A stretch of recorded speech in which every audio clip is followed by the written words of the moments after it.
Osteogenesis imperfecta is a group of disorders that leads to bone fragility, which means basically leads to increased bone fractures. Osteogenesis imperfecta in the United States, we see somewhere between 25 to 50,000 people have OI, and it affects anyone, all races, all genders, so it crosses all lines.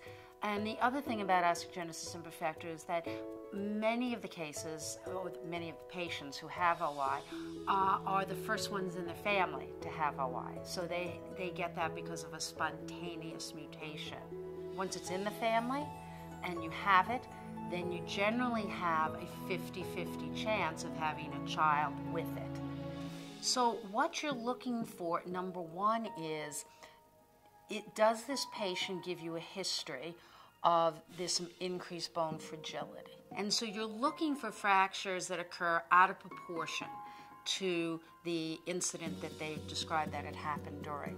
You're also looking for people who might be slightly shorter statured during their growth. So as a pediatrician, if you see someone who's below growth, having some fractures, and you also want to look at the family, because you want to see, are they following a pattern of the family? And maybe this is a mild form of OI that's in the family that has never been diagnosed before.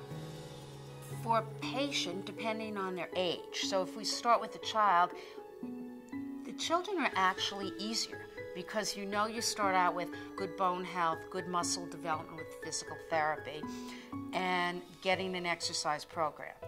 And then, so that's for every child with OI. Then you divide.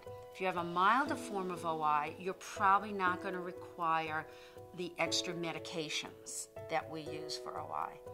If you have a more moderate to severe form of OI, you're going to want to say you're going to be a candidate to use bisphosphonates, which are a class of drugs that help slow down the turnover of bone.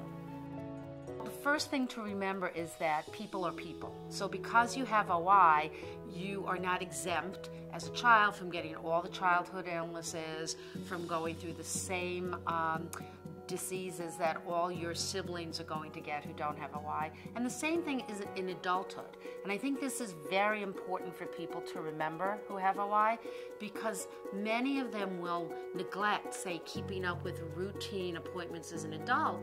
You have to do everything you would do if you did not have OI.